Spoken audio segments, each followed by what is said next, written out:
Hi, things are going to get cold and nasty today with my 69 Mustang. But before it gets nasty, it's going to get loud. So I need to rearrange my ZLE and my 350 out of the way. So let's get a cold start of each.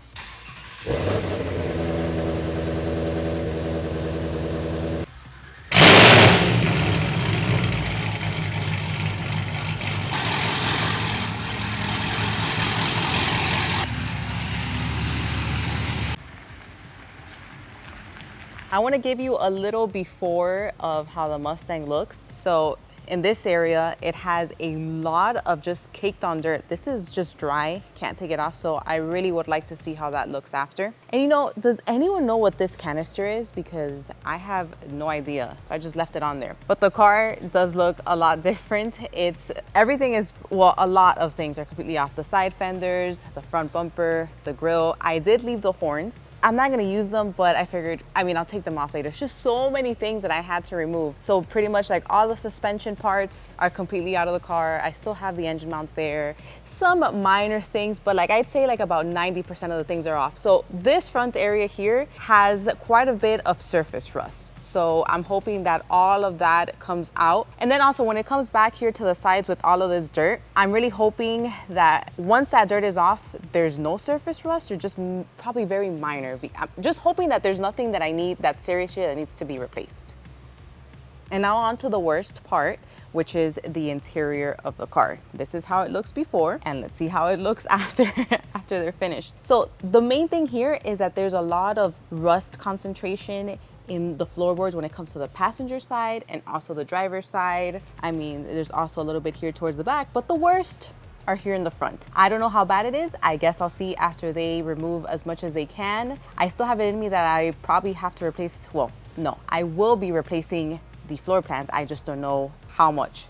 It depends on how it looks after this. There are some cables here. I cut most of them and I just try to clean things up, but I am going to remove this because I am going to do just a whole new wiring. I still do have the steering column. So there are still a few things here, but all of this will eventually get removed and will all be replaced. There's also this sticky part of the rug where I guess it was glued here in the center. So I'm hoping that will also come off. And then here is the back. It's very, very dirty. I honestly can't wait for this to just look brand new, or at least that's what I'm hoping for it to look like. Here is the trunk, bare, no fuel tank. It's just a lot of surface rust here. So again, it doesn't look too bad. It looks like it'll just be removed. Hopefully it'll be removed with the dry ice, but I'm hoping that there's nothing serious here that again, I'll need to replace. Now, when it comes to the undercarriage, this is probably like one of the biggest areas of concern here because there's just a lot of rust all the way here in the subframe. So it's pretty much all of these areas. As far as the rest of the car underneath here, it's just pretty much a lot of just cooked up dirt and grime. I don't know what's sitting underneath that. That is also something that worries me a bit. So I'm hoping that once they get it all clean, it's fine. There's nothing serious about it, but I can't guarantee that. Maybe there is a lot of just bad rust underneath there that I just can't see, but I guess we'll find out really soon. And these massive boards, these are 8 feet tall. So Chris and I made them mainly to just contain all of this nastiness, but also to protect all of that nastiness from getting to my cars because we don't want that. So I think that these will come in useful today. It's pretty heavy too. Try to get it as clean as possible. And once it's clean, then I can better assess if there's certain areas that again have more rust that need repair that I just couldn't see before. This is the dry ice blasting machine. They're setting up right now. So they are over there. I don't know what this is in here. Maybe ice, maybe more supplies. Here are all of the boards covering the car. So this is the nice setup we have going on right now. If only you guys can hear how loud that dry ice blasting machine is. Well, it's not the machine, it's just the pressurized air. So if I do want to go out there and I have to wear these earplugs, it almost feels like I'm at the NHRA watching Top Fuel. But I'm not going to go out there because it's just a whole bunch of like chemicals, dirt, and there's a lot of rust just flying throughout the air. They're wearing masks. So I'm like, you know what? It's better that I just stay out here and then when they stop, I can go check. Like, well, they had stopped, but when they stop, I can go out there and check the progress.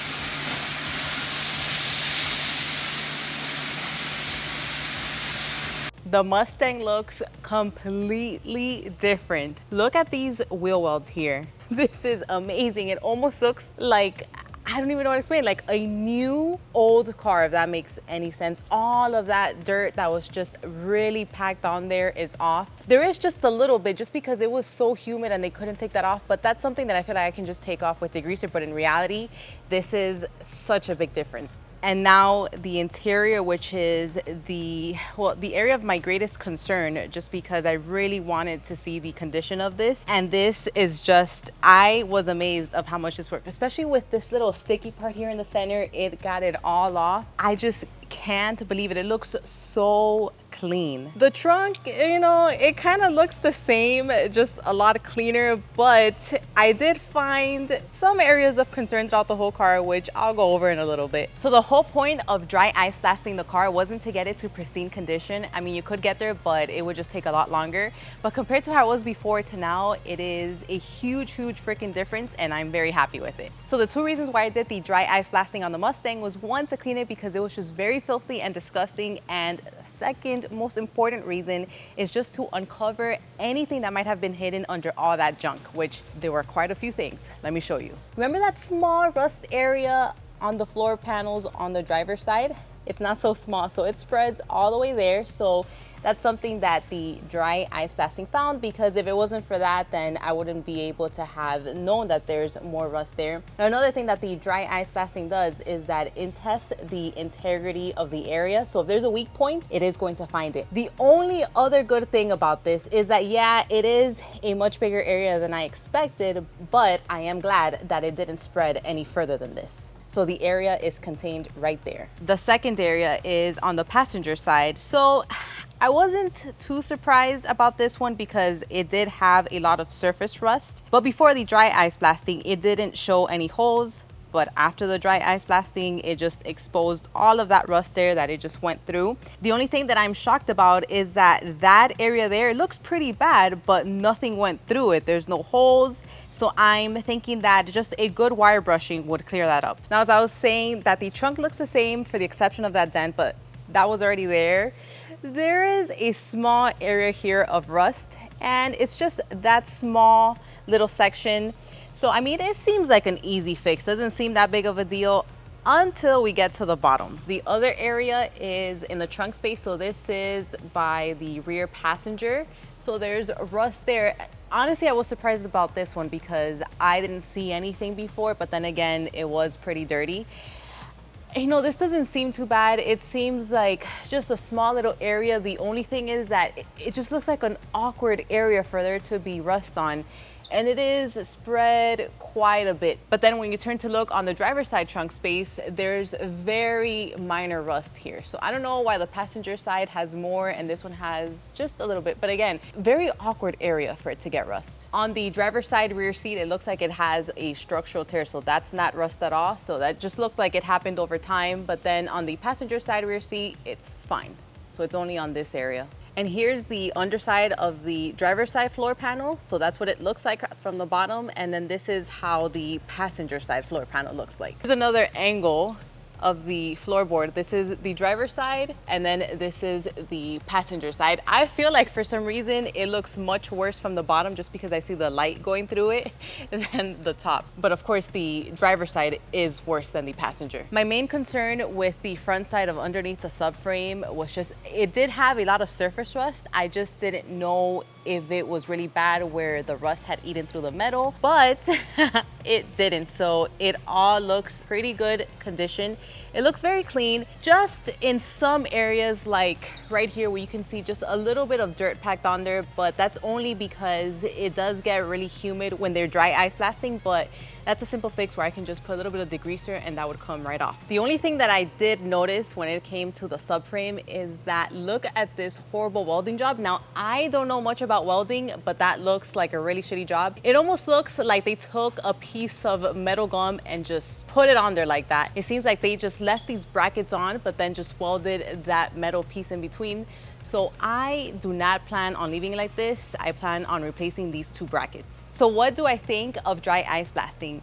I can tell you that after this, I am a believer, because prior to this, I was watching YouTube videos and I really wasn't sold. I'm like, does that really work? But I'm only a believer when it's professionally done. So a big ass compressor that was trailered in and uses diesel, a high quality dry ice machine, along with all of the other equipment they use, because it really does make a huge difference. Not to say that the hobby ones won't work, even though those are quite a bit pricey, to be honest, but I feel like that would use those more towards detailing and not for removing just decades of just packed on deep rust and grime that's just been sitting there for, again, I don't know how long. And even though you could use the commercial one for detailing, my main thing was just to rip things apart just to see what was damaged and what wasn't, and also to clean, not squeaky clean, but just a lot cleaner than it was before. So now with those areas of concern that I showed you, it is a little bit more than I expected. I thought it was just the floorboards, but now I have the trunk and I have those brackets to worry about. So that means now there's cutting, welding, more